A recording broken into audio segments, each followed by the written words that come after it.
Hello and welcome to episode 131 of Pop Culturally Deprived, where each week we watch a movie I've never seen before, which is most of them, and talk about the good, the bad, and the depressing. This week we're going to be talking about a movie Matthew's never seen, New Moon, on your, I guess the wolf's out of the bag podcast.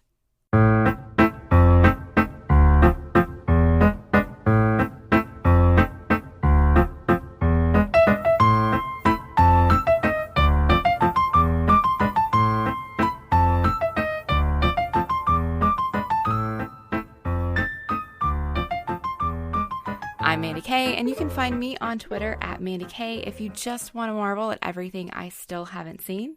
And I'm Matthew Vose. We are about to start talking a lot about vampires, so come join me vamping out. I'm on Twitter at Matthew Vose. Now, Matthew, is it worth talking about why you haven't seen New Moon, since we just did Twilight and we kind of went over it recently?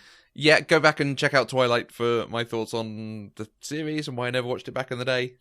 And yeah, I definitely wasn't going to watch a follow-up if I hadn't watched the first one. Right, because you would never watch like the second installment of a movie first. We would never even do that on PCD. Like, no. Why would we ever want to do that? You kill me sometimes. All right. New Moon is the 2009 follow-up to Twilight, based on Stephenie Meyer's book of the same name. Kristen Stewart, Robert Pattinson, and Taylor Lautner all reprised their roles as Bella, Edward, and Jacob. It set domestic box office records as the biggest midnight screening until it was superseded by the next installment of the franchise, Eclipse. This led to the highest single-day domestic gross of an opening day, a record that it held until 2011. Well done. Well done, this film. Absolutely. I think it just continued to set those box office records. I mean, this was a phenomenon. Yes, it was. That is very true. What was the budget compared to Twilight? Because that was one of the things we commented on. Give me a second. I was trying to Mandi be very concise on my synopsis. Okay, first one was 37 million. Budget-wise? Okay, the New Moon was 50 million. Okay, and that makes sense. I think we'll talk a lot about that later, but it's very interesting, the difference between the two. Well, there was a lot more CGI in this one. There was, by necessity as well. Mm-hmm. Yeah. Okay, cool. If you haven't seen Twilight New Moon, sorry, no, that's not the title. I mean, we're going to keep calling it Twilight New Moon. The title is The Twilight Saga New Moon. If you haven't seen it, the film is about Bella and Edward, who are in love. Edward leaves, Bella misses him. She distracts herself with a pretty young werewolf Jacob, and then Edward becomes self-destructive and he draws her back in. Fight me. I am not gonna fight you, but I'm not super down with that synopsis. Okay, go on. I mean, Bella doesn't just miss him, you know? It's like her arm has been cut off or something. And she doesn't know Jacob's a werewolf at this point. I don't know. You're not wrong. I just don't like it, okay? So on Twilight, we had a very fair discussion about the thing. Because particularly it was the books that you loved. And I didn't hate the film. I think there were a couple of comments on Twitter about, like, you know, love what you love, hate what you hate. I didn't hate Twilight. Everything after the baseball was not as good, but everything up to the baseball I was into. I like the romance, I like the setup. Cool. This film, I am not as fond of. Right. Although, to be fair, you didn't rate it that much lower than you did Twilight? No. But this never went to anywhere of quality. Okay. There was a point with Twilight where I thought, actually, this is doing good stuff. I am enjoying this. I think the romance is good. I think the chemistry between the two protagonists, the two leads, was pretty good. But then it did a lot of actually bad stuff, things that didn't work, things that I didn't enjoy. So that kind of rated it down. This never went to being anywhere good. It just was very mediocre all the way through and has baffled me in places. Okay. I will say that this is even more an example of how the movie adaptation doesn't completely accurately portray the book. Okay.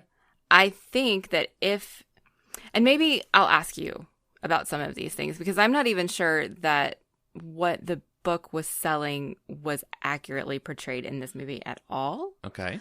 And so I'm curious about a few things. And I don't know if you want to go ahead and just jump into the conversation now or, I mean, okay, you already answered, did you enjoy it? You kind of didn't. Yeah, so no, not really. let's just jump in. Yeah, but by the way, you own it. I watched it on Netflix if you want to go and revisit them in the UK. Absolutely. Right, now we can talk. Yes. Okay. So I think the main thing I really want to know is, did you understand why Bella started becoming so reckless? One, did you think she was becoming reckless? And two, did you understand why she was, if you did notice? In asking the question, you're making me doubt myself.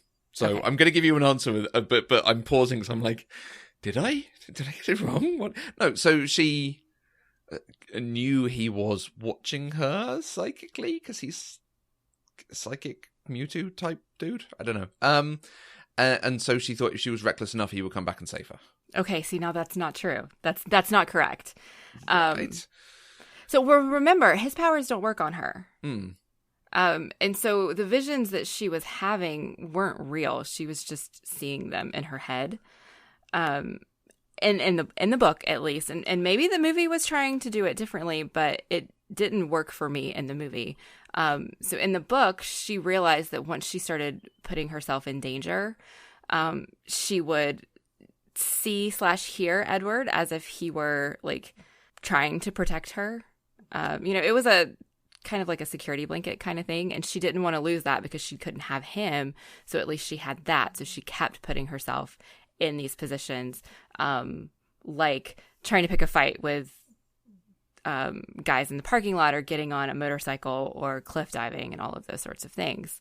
And I just felt like the movie was super unclear on what she was actually doing. Yeah, the movie does not give you that, and it does imply it is actually him. Because it's not just like it's a memory or something. It is like you say, it's a vision, but it is him coming and telling her things and trying to talk to her.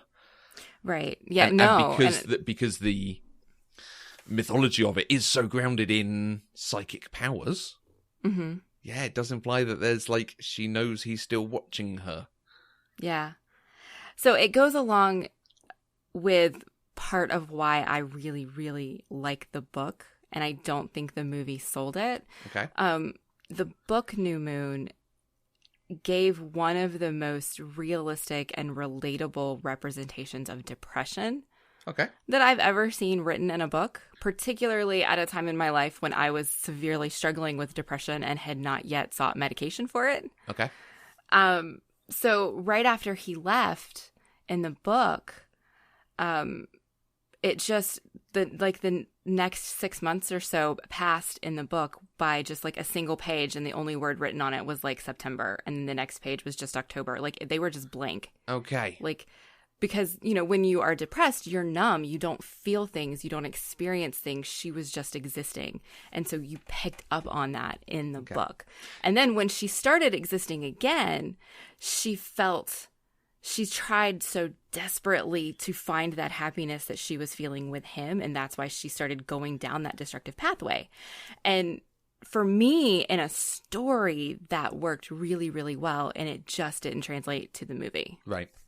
Is the book written in a sort of epistolary fashion? Like it's letters or a diary or first person or something?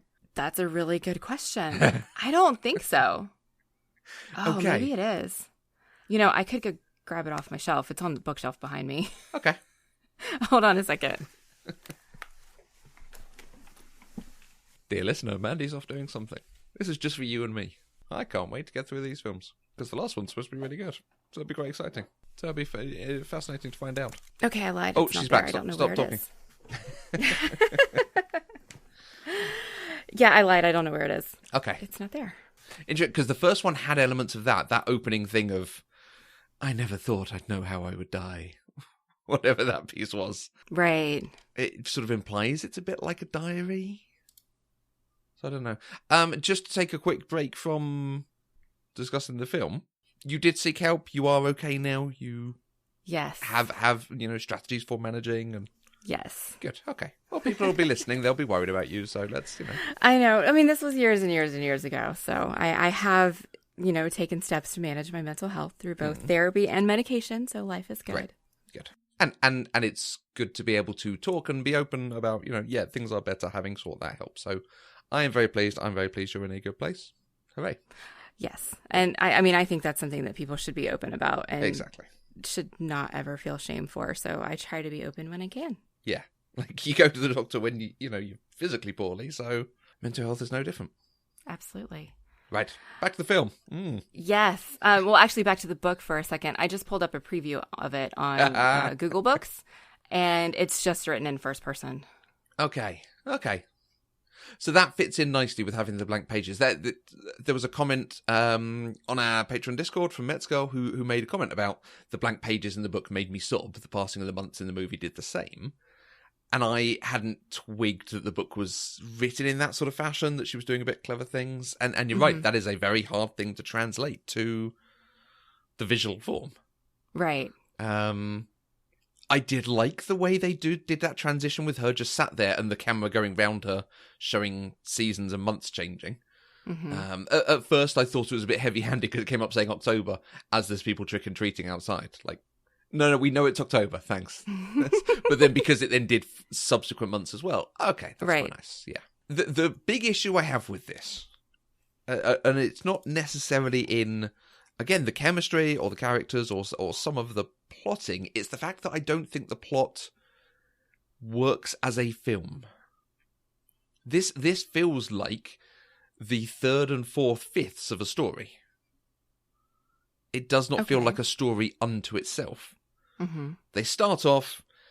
I mean, because the story is trying to do... whether we go into this or not, I don't know. The story's trying to do Romeo and Juliet. Star-crossed lovers... And if they're together, it's terrible, and if they're apart, it's terrible. Something along those lines. And to the extent it opens with quotes from Romeo and Juliet, and she's reading Romeo and Juliet, and then they're watching Romeo and Juliet at school. Right.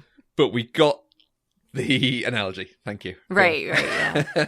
They were definitely heavy-handed with that one. A little. But they start off in love. Like, we've come in, and they're in a romance, and they're actually fairly happy. And... the love is progressing. And then you have this whole thing of he's actually anguished over the fact she is so frail and he might kill her because he's terrible for her and his friends might kill her and all this kind of thing.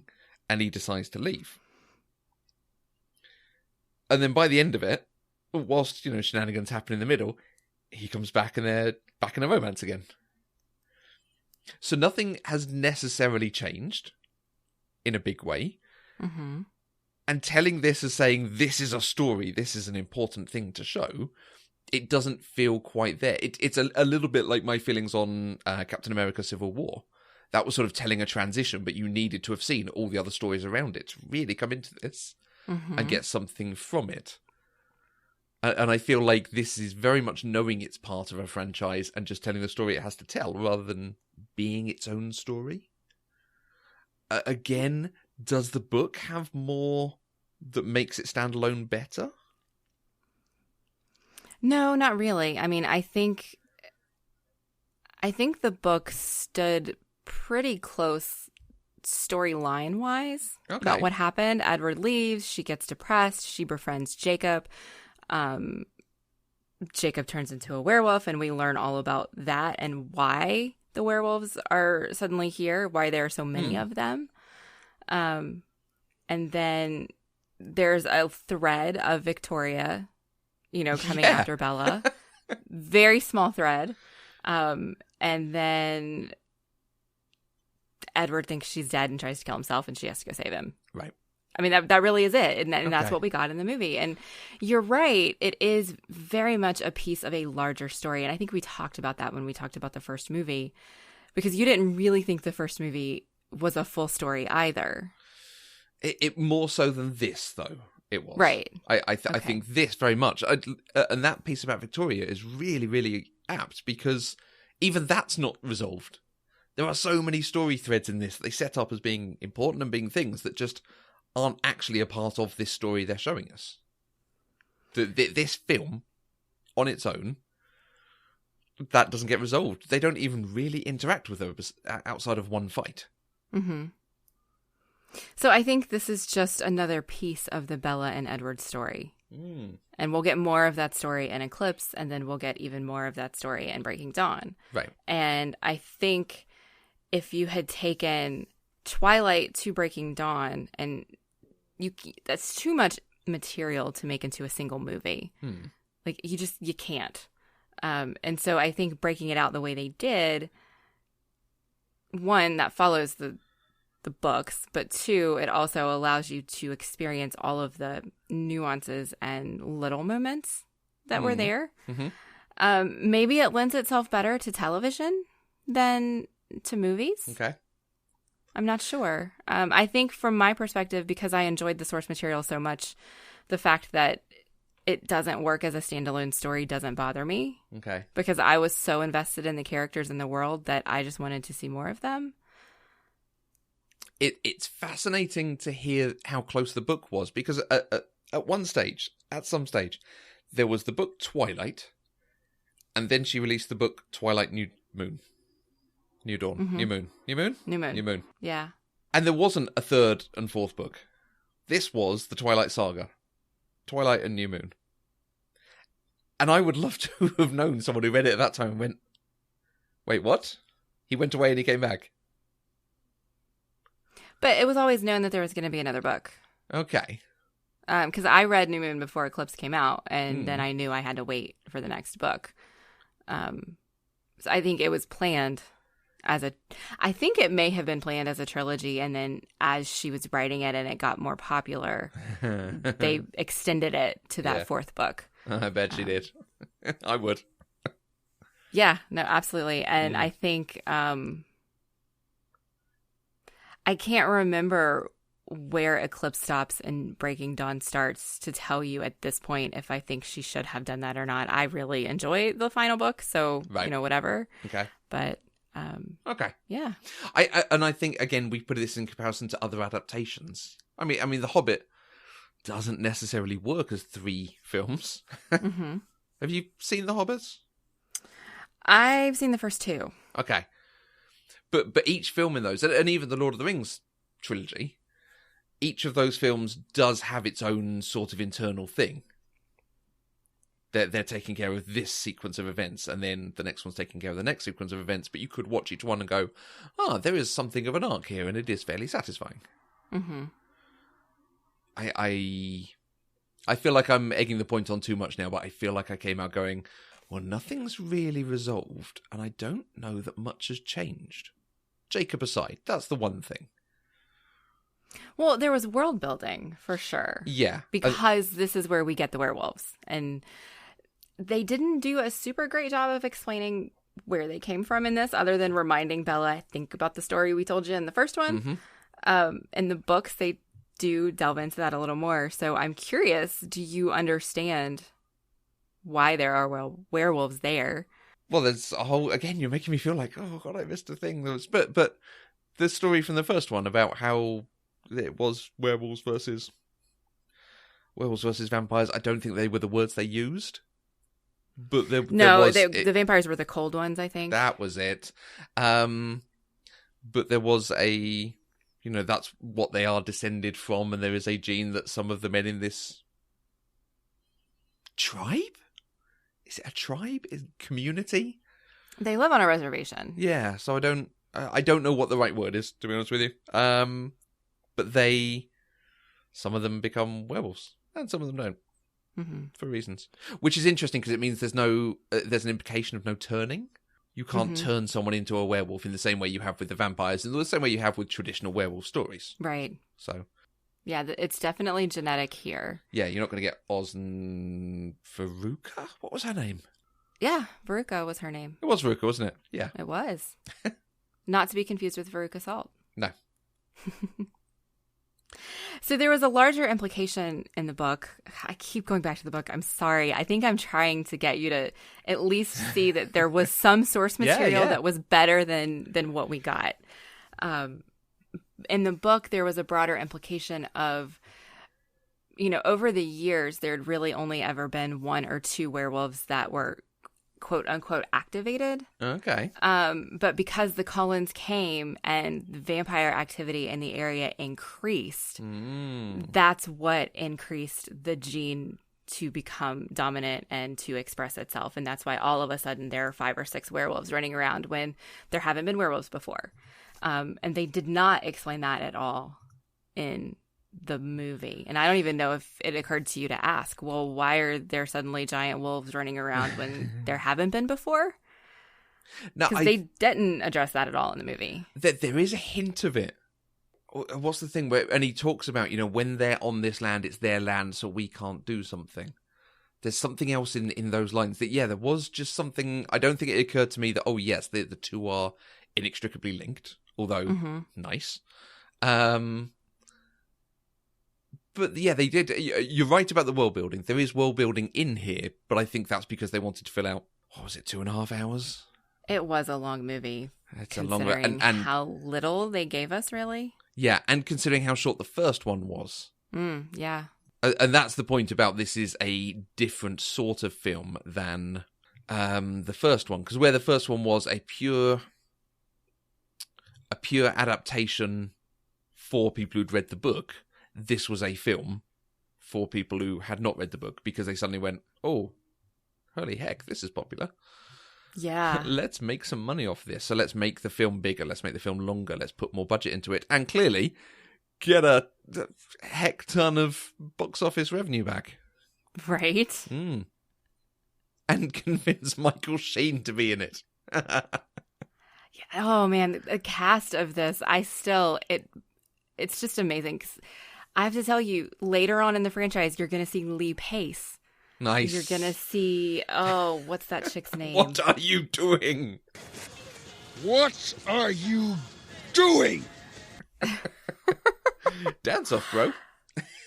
There are some other people that you're going to recognize in later installments. Great, I'm looking forward to it. It's just baffling to me how the quality of the actor doesn't always match the quality of the story. But throw budget at the thing and they will come on. So yeah. And while we're talking Michael Sheen, his first big role was as a werewolf, as the king of the werewolves in the Underworld series. So it's awesome to see him kind of king of the vampires. That's why you were asking me about Underworld the other day. That is why I was asking about Underworld. We were slaves once. The daylight guardians of the vampires. I was born in servitude. Yet I harbored them no ill will. Even took a vampire for my bride.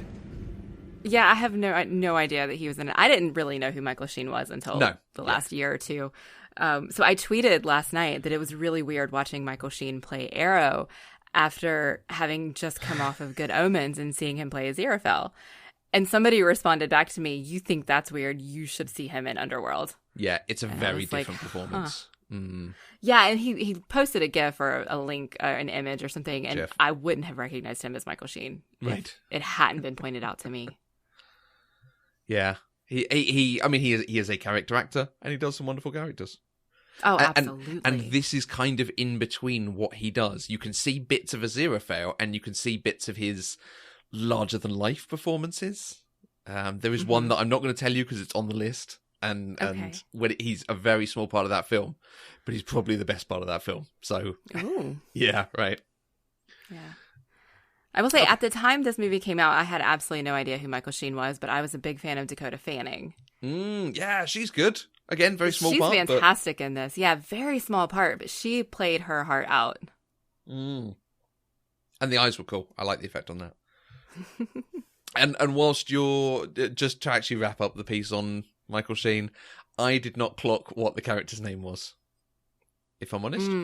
Okay. So hearing you say, and he plays Arrow, I'm just like Michael Sheen going, you have failed this vampire. You have failed this omelet.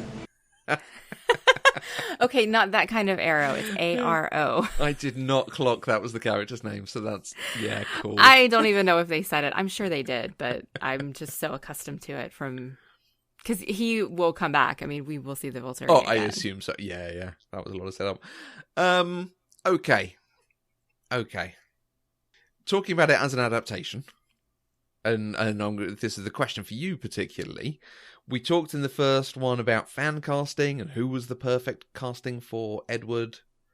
I think Josie, was it, suggested it should have been Orlando Bloom, which I could see. Yeah, that is a nice shout. There's a few others out there that I've seen suggested that would have been good. What's his name? Daniel Kaluuya?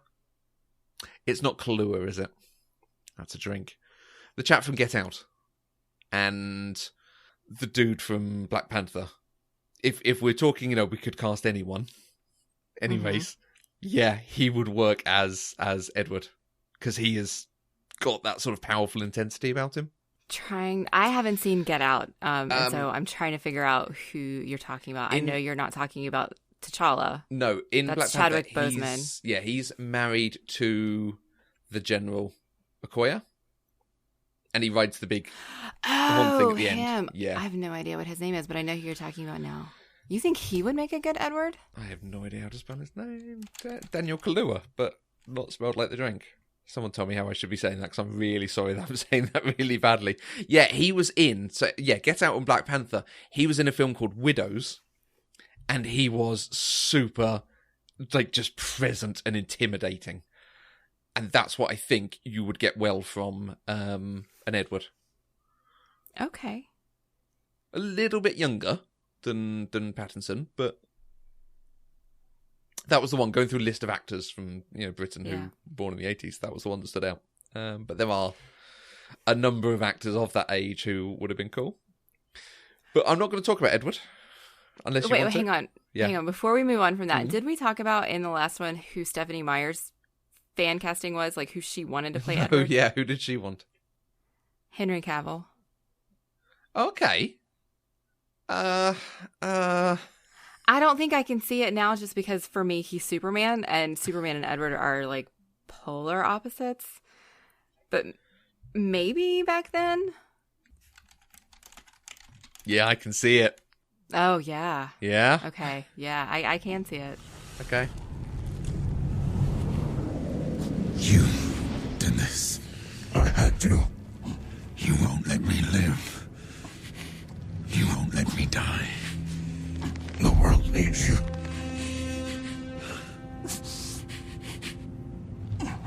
It doesn't need you. Tell me.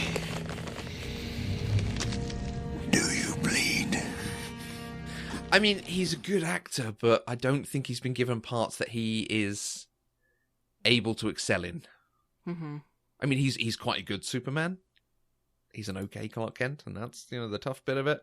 But when I think of the other things we've talked about this elsewhere, but playing Clark Kent is more important than your ability to play Superman. Oh, frankly. Absolutely. Anyway. No, I get it. Absolutely. You just give me a chance to talk about comic books, so blah, blah, blah, blah. No. When I think about things like The Man from U.N.C.L.E. and Mission Impossible, it was just kind of standard James Bondy spy stuff. Thank you very much. Is there anything else I can do for you? It's a fine bottle of champagne. Be a shame to drink it alone. So I'm not sure the material was there for him to do anything impressive from his big films. I don't think I've seen him in much else. But yeah, that's a cool one. That's a cool one. I like that. However, this was the movie where Jacob came to the fore. Mm-hmm. And Jacob took his shirt off. And I'm fairly sure there were lots of descriptions of that in the book, because frankly, there were lots of descriptions of that in the dialogue. There were, because he did the transformation, did physically transform him. He went from being like a scrawny 14-year-old kid to suddenly a guy with a 14-year-old with the body of a 19-year-old. Nice. I think that's how it was described in the book, actually. And so they did talk about that a lot, because there was an element of a physical transformation. Right. Yeah, I'm Team Jacob, just from the way he looked.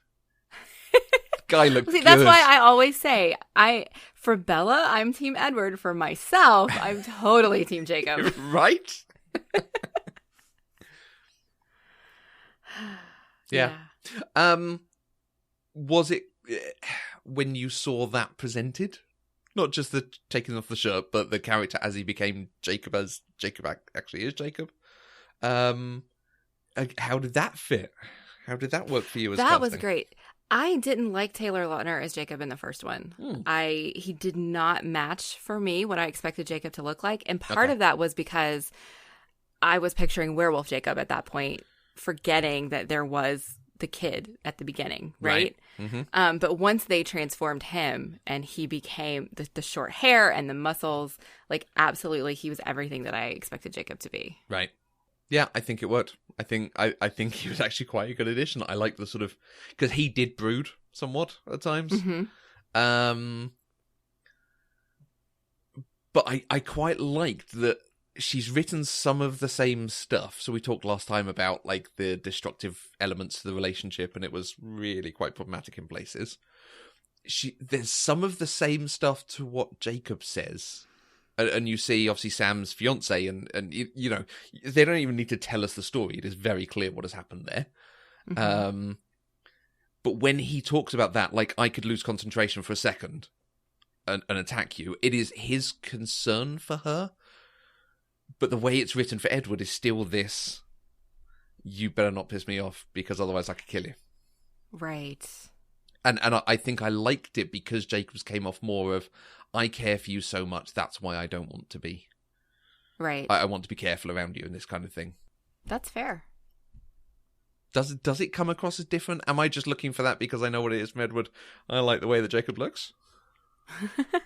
No, I think you're right. It does come across as different, and I don't remember how it was in the book to know if that's a change that was made in response to backlash from the first movie, or if that's just how Stephanie Meyer wrote it. Right. I don't know. I do know that both characters cared about her safety and were both concerned about her, and they both did things differently, but I don't know if it was written similarly or if Jacob really did present it in this much healthier way. Yeah. I think it might be something to watch for as we go through, because I don't think they changed it particularly. I think there was writing in the way Edward spoke to her that just made me think he's constantly reminding her of how frail she is and how she should be scared of him. And even at the end, he gaslights her with like the, yes, I lied to you, but you believed me. So it's actually your fault. And it's like, well, dude. Yeah. And in that, it's really funny because I had not even considered that she thought he was telling the truth. Oh, really? Yeah. As far as I was... You thought she was just upset because he left. Yeah. And that she thinks it's fine and eventually she's going to be turned anyway. Because that was the whole thing. She's trying to convince him to turn her into a vampire. And she... Yeah, it just... I don't know. I had always assumed she believed he was lying. Or she didn't believe him. Whichever way, I should have said that one. I think this comes down to, again, the fact the story might be better if it was told from Edward's point of view. Because we come to that sequence actually quite quickly. And he says, people are noticing that Carlisle? Yes. Yes, Carlisle is not aging, so it's getting a bit riskier for us to be here, this kind of thing. But I think the subtext is that he's worried about what happened with the blood and that someone's going to kill her. Right. And he needs to get away from her, which is that thing that Jacob's saying, I should actually stay away from you. This is not a good thing. So he is pushing her away. And in that, he is doing the right thing, potentially. Yeah. We've not seen him anguishing over that. That piece actually comes really, really quickly. And I feel like we could have had a lot more time in his point of view, from his perspective of him noticing things, thinking about things, friends and relatives within the vampire community being like, dude, it sucks to watch your friends get old. Do not put yourself through this, do not put her through this. Something like that. But everything is utterly in Bella's point of view. Which, right. The story is. But I think, like the first one, she's not necessarily an active protagonist. Okay. So, would you want to just see Edward's perspective, or do you want a dual point of view? I think a dual point of view. I think the fact that ending is all told through exposition. The whole thing of Edward phones. No, actually, no, I will rescind that because we do get the shot of it. It's Edward on the phone, and now he's crushed the phones. They can't call him back. But just this thing of, and then Alice turns up and tells her, like, oh no, Edward's doing this thing, and now he's going here, and now this is happening, then this is happening, so we need to go there. Whereas there is a really interesting sequence in that of him making up his mind to do this thing, and him anguishing over it, or him talking about it, or just... The interesting side of the story is not someone telling Bella what's happening. Okay. Did it come through why he was so anguished when he was on the phone and then he crushed the phone? Like, did that make sense? Well, yeah, they told us that he thought it was that she'd died. And now he wants to die because he don't want to live in a world where she's not there. Oh, yeah, I guess that's true. Alice would immediately say that, okay. So he crushes the phone rather than checking anything. It's a hilarious miscommunication. Well, I mean, Jacob did literally just say Charlie's planning a funeral. Yeah, but, like, whose funeral? But if you thought somebody was dead, if you thought Bella was dead and you called to talk to Charlie and Charlie's planning a funeral, you would make that same leap. And he can and read you would be people's overcome minds. with grief and you would not feel logic. That is fair, but we do then have a couple of days that go past because he's got to get from Rio to Tuscany, and or is he already in Italy? I don't think he's already there. It looked like Brazil. Was the implication, I think. Yeah. Okay. A good place to hide out if you can't go in the sun. Between that and the Tuscan Italian hills. Oh. Right? Yeah. So an interesting thing with you saying you would like to see Edward's perspective on some things. Stephanie Meyer did rewrite Twilight from Edward's perspective. Yeah, I heard she did part of the first one. Yeah, and it came out as, it's called Midnight Sun. I don't actually know if they ever released it. I think parts of it came out. Yeah, I think when we were reading the last one, wasn't there a story that like it got leaked and she just got really annoyed, so released it for free, or what she'd written for free? Maybe that's what happened. And I think she's not returned to it or something. Yeah, but she had always planned to release at least the first one from Edward's perspective as well. Right. Which is really annoying whenever you think that E.L. James did the same thing for 50 Shades of Grey. And then release the first one from Christian Grey's perspective. In fact, I think, hasn't she done 2 of them from his perspective now? Oh, I don't know. I haven't kept up with those anymore, but... Yeah. Yeah, because I think as much as, the story is about Bella and Bella's emotional reaction to it, Bella doesn't hugely do anything in this one again. No, she doesn't. It's very reactive, and it's very... I don't know. I think that's why I like it, though, because it is such a realistic expression of depression. Okay. Now, granted, the reason I love that she's phrase, depressed... by the way. I had to think about it to get it out. Clearly.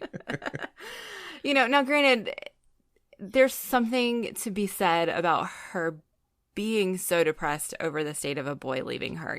Like her whole life shouldn't be the relationship. I get all of that.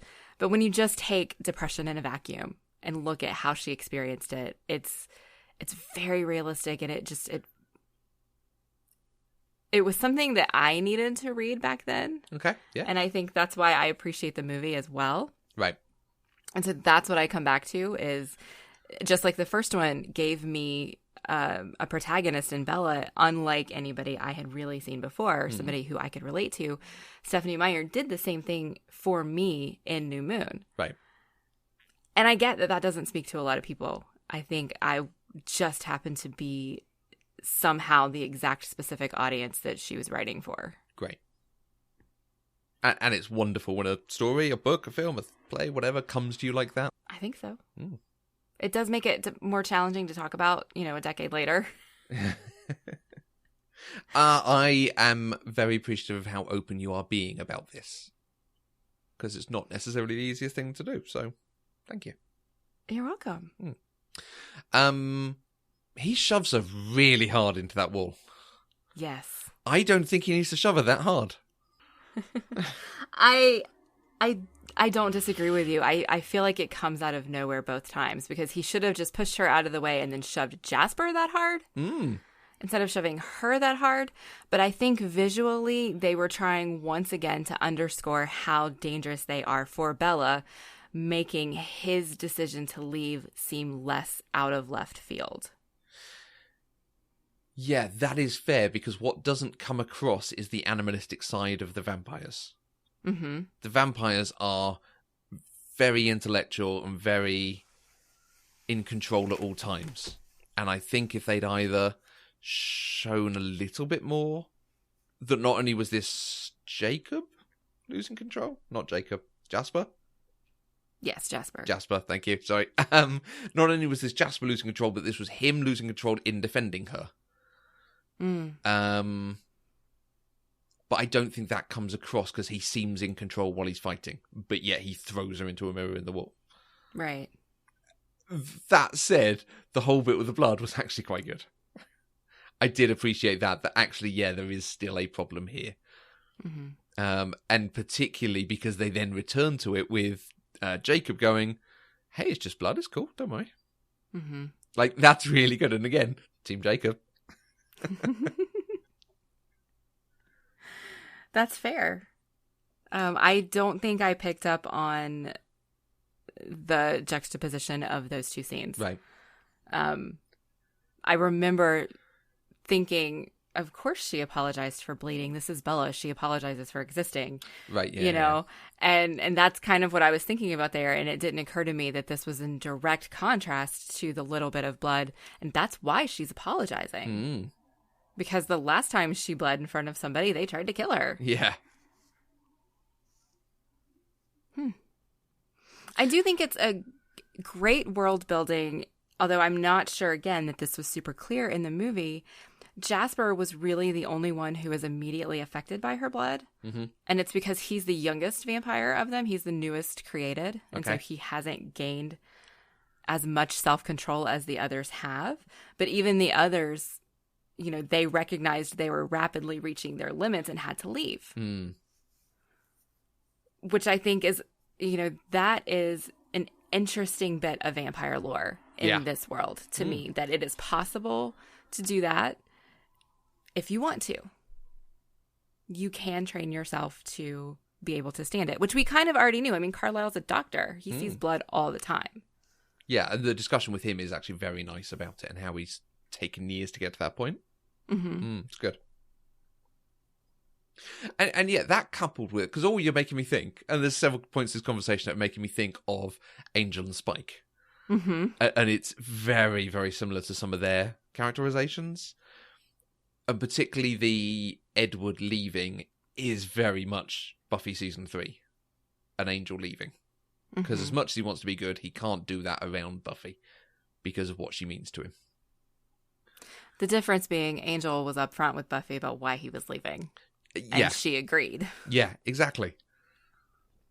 So that I think that might be why I never sort of thought she was taking him at his word, that he didn't care for her. And in some ways, I think the severity of her missing him came from that she didn't believe him, because if she was just sort of made angry by it, it would have seemed too much. Don't know.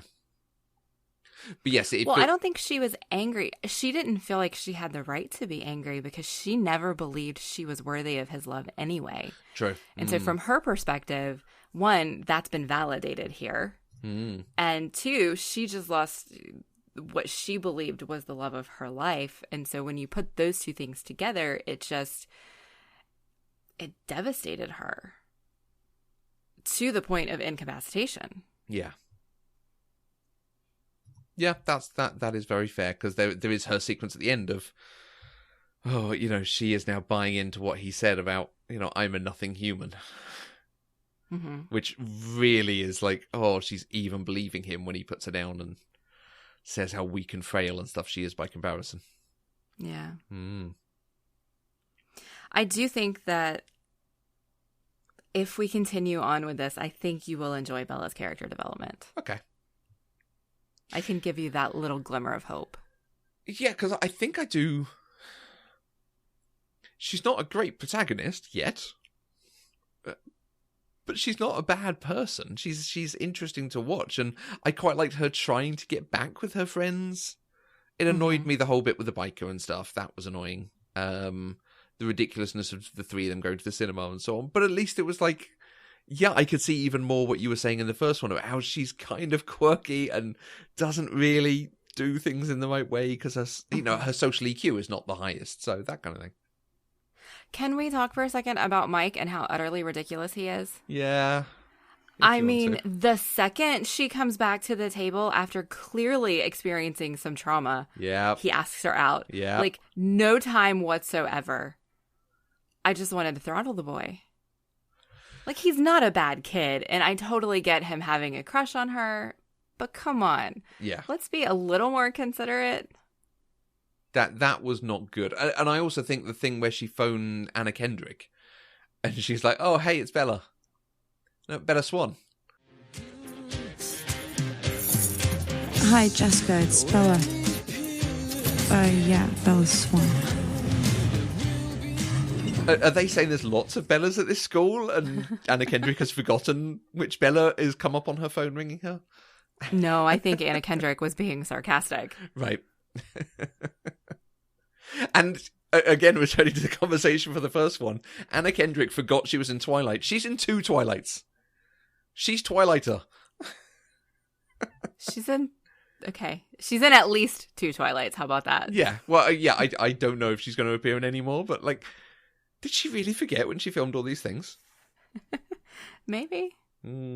She's filmed a lot of things, so, maybe you just forget some of the things you do. That's that. Okay.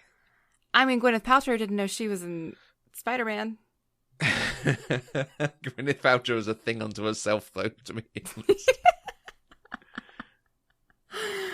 Fair enough. Let's not compare Gwyneth Paltrow to Anna Kendrick. How about that? Yeah, let's not. I want to start talking good things. Okay. If that's okay with you. Yeah. Are we done with... Because I don't want to take it apart. And I don't think it's there to be taken apart. I think knowing there are further films helps. If this was all there was, Golden Compass, I'm looking at you, it would be a little bit annoying. Right. Yes. I liked the chemistry in the first film between Edward and Bella. I like the chemistry between Jacob and Bella. Mm-hmm. I like the playfulness, teasing about who's older than whom and the different ages they are. They work together nicely. I loved the transition of them working together. Yeah, the film did transitions and some of the shots to show time passing and shots to show just general growth of people were really good. Mm-hmm. Yeah, they were cute. I liked them. Good. That's part of why you're Team Jacob, isn't it? Well, that and the abs. That and the abs, yeah. I mean, okay, to be fair, we see Bella having fun with Jacob more than we've ever seen Bella have fun with Edward. Yeah, exactly. With Edward, it's all emotional angst. Mm. But sometimes that's enough. Yeah, and I think there was that thing of certainly younger people believing that's what love is. Yeah. Deep in the gut, cannot live without them kind of thing. Oh, yeah, that's what I thought love was until I actually fell in love. Yeah. And I think that's the thing of, like, at our age, we now know, like, no, love is having fun. And, like, really liking each other. No, back then, I mean, God, and I was even still in my early 20s when I was reading this for the first time, but this still absolutely reinforced my idea that, like, love is this giant grand gesture. It's this end-all, be-all emotional thing, and that's what teenage girls want, and that's the audience for this, and so they reinforce it. And so I totally get why Bella and Edward are the main pair here. Right, yeah. Just in reality, that's not how love works, so, No, so I did enjoy the two of them together. And it did make a nice counterpoint. I was a little bit worried it was going to be, and there is still a chance it's going to be, just brooding and not sure, who to go with because they're both, so similar and so protective and all of this. It was very clearly Jacob she has fun with. Oh, it's a love triangle. What's a girl to do when she's stuck between men? It's like she's a Barbie with two perfect kins. But wait, it just occurred to me. Maybe I can solve this with geometry. Yes, smarts can help this situation untangle. So professors, teach me the math of love triangles. Yay, time for book facts. But it wasn't. It really wasn't. Not from her perspective. It never was. That's true. She It does was say it's never a always him. question Yeah. for her. Mm. And I like that at the end, you know, when she says, don't make me choose because it will be him. You know, I appreciate her being that honest and upfront with Jacob. Yeah. So does the Team Jacob thing just come from the audience wanting more for her and the reader? Yes. Okay. Yes. Okay. I think it might be that sort of metatextual of what people had said about it around the time and the T-shirts and all that kind of thing. Yeah, I don't think Stephanie Meyer ever intended Bella and Jacob to be a thing or to be a possible thing, particularly when you get to the end and you see further things that happen. But the world absolutely, you know, was divided on who Bella should end up with, even though Bella clearly stated her case for who she wanted. The audience was like, no, we want Jacob. Okay, interesting. I've gushed about Michael Sheen, who was As you awesome, should. and I was very pleased to see him in this. Let's gush about Face Punch. and I particularly like that the setup for that was him saying, what was the film he wanted to take her to? Love spelled backwards is love. Oh, God. That was the romance film, but the action guy film they come up with was Face Punch. Face punch. Face Punch. And the fact that the opening of this film, I don't even think we get to see it, but there's a Wilhelm scream, which is the sound effect of action films. Both of you, put both of your guns down, or I'm gonna blow both of your frickin' heads off. All right, forget it. Let's do this. It reinforces how B schlocky movie this film is. Mm-hmm. But I bet I'd enjoy it. I want to know what kind of action movie is gory enough that would make a teenage boy throw up. Yeah. He was feeling ill beforehand. So he says. I think he was just saving face in front of Jacob and Bella. Yeah. I don't know. He's sensitive. I mean, he's not sensitive to her feelings, but... Right. I mean, he is a sweet boy. Yeah. For a teenager. What in this film did you like? Are there things that stand as a favourite? There were a couple lines that I really, really liked. The first one that made me laugh was right at the beginning before Edward left. He tells Bella, you can't trust vampires. Trust me. And it just made me laugh. Okay. It was funny. It was ironic. Right. Yes, yeah. You must have just thought it was silly. Yeah. Okay. I liked it. I like silly, though. I would have liked it better if she had called him on it, but instead they faded out and cut to another scene. Right. Mm. But, and then in one of her voiceovers to Alice, when she's doing all of the emails that don't actually get to Alice, but she's just trying to still feel that connection. After she finds out about the werewolves, her voiceover is it possible that everything is true? Fairy tales and horror stories, is it possible that there isn't anything sane or normal at all? And I just love that she's questioning those things. Like, she's taking it as, okay, these things are real. I know they're real. But what else might be real? I don't know. I liked it. I'm assuming this is not a world that also then has demons and things. We're sticking with vampires and werewolves? I think no so. comment. Okay. I'm trying to remember. I Right. don't recall there being other types of beings. Okay. It doesn't mean they don't exist. Right. They just don't come into contact with our characters, maybe? I don't know. It would be interesting to revisit Underworld, because that is pure vampires and werewolves with some of the same sort of historical mythology. Does it have humans? Yeah. Okay. I mean, I saw it once many, like I was probably in middle school when I saw it. I don't know. I don't know anything about it except it's Kate Beckinsale. Mm-hmm. Is that who it is? Yeah. Yeah, that's all I know. I got nothing. I worked with a guy who had a massive, massive crush on her. Well, I mean, that's understandable. Yeah.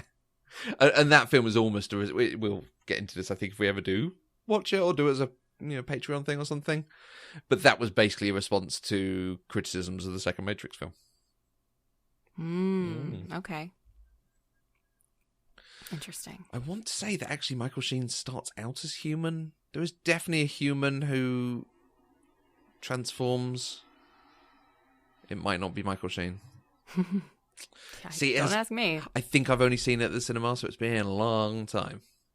Anyway, Well, it sounds like it might be one that we should do for PCD. Possibly. Well, we've been talking about doing another film as a special Twilight companion piece. We should do that and Underworld. That's a pairing. I don't know about that. And while we're talking about it, like the guy film, girl film thing, the trope of they're watching Romeo and Juliet and all the girls are super into it and all the guys are falling asleep can just go away now.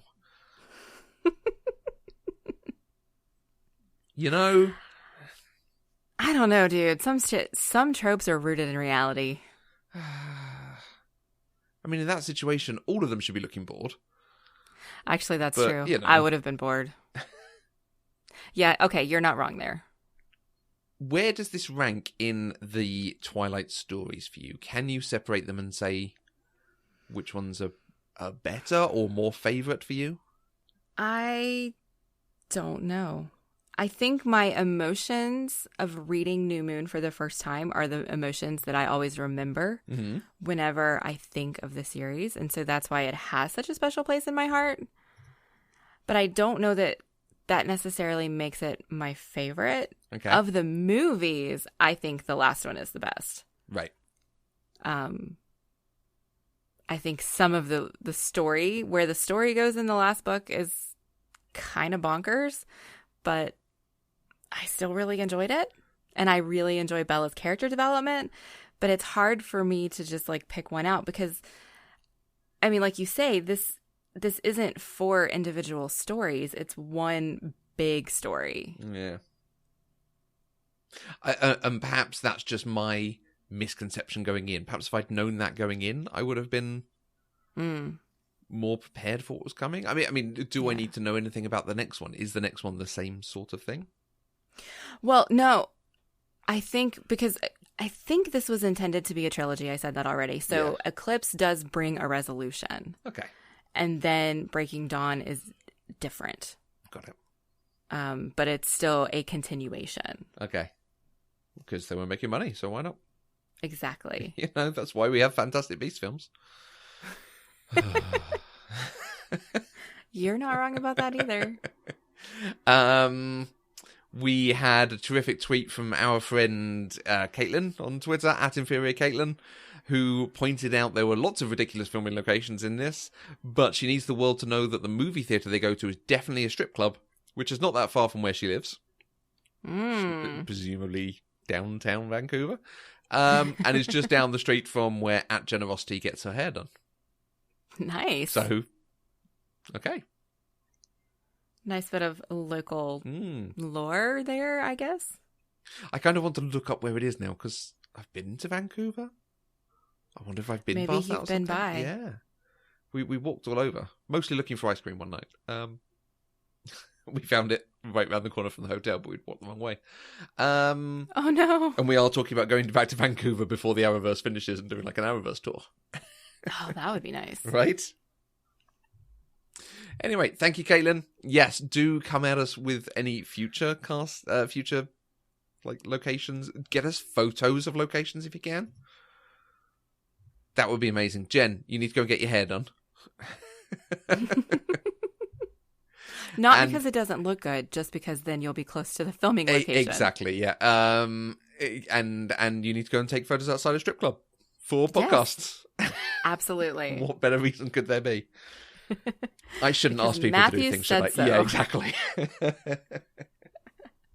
All right. Well, is there anything else that we need to discuss about the Twilight Saga New Moon?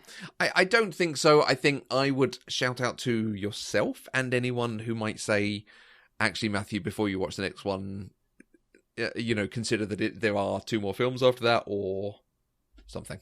If I need to be in the right headspace for it, do warn me. Okay. Yeah, you've made me wonder, would I have appreciated this differently if I'd known?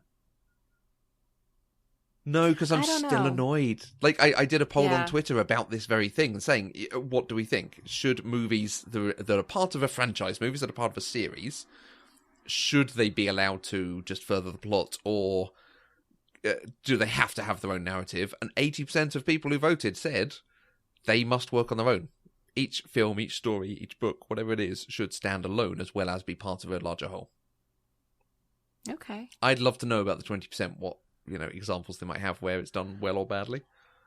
So let me ask you a question then. How do you feel about things like Deathly Hallows, where they split the book into 2 movies? Because neither one of those can stand alone. No, that's fine, because... Can you hear that? Yes. I wonder what that was. It's gone now. Yeah, something just went overhead.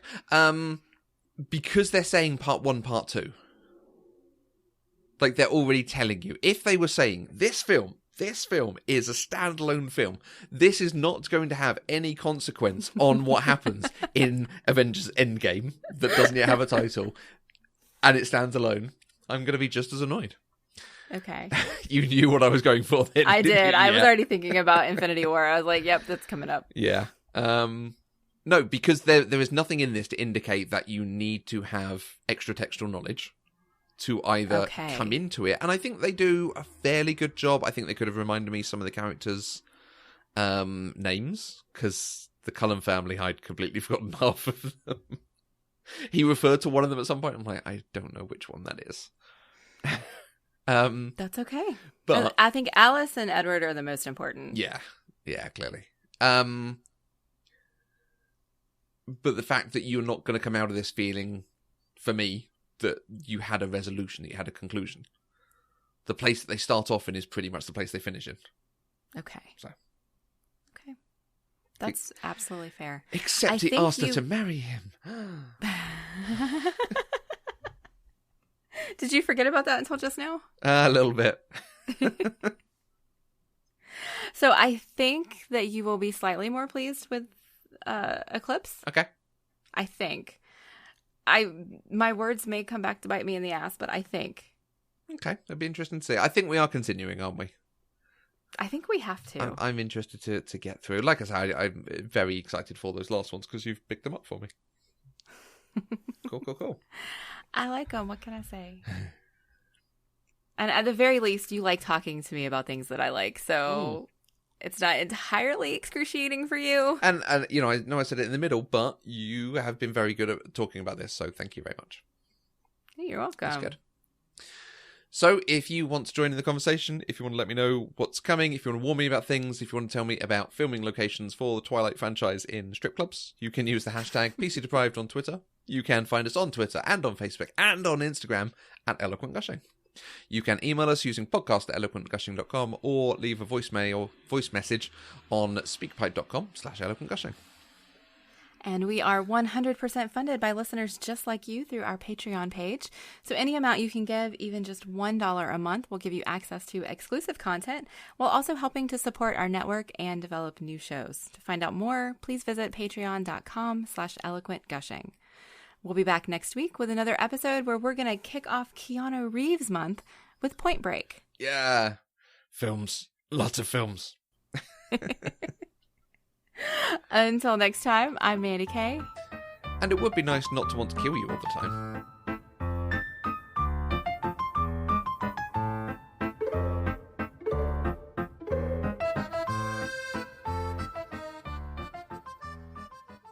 Pop Culturally Deprived is an Eloquent Gushing production. For more information, go to eloquentgushing.com or find us on Twitter @eloquentgushing.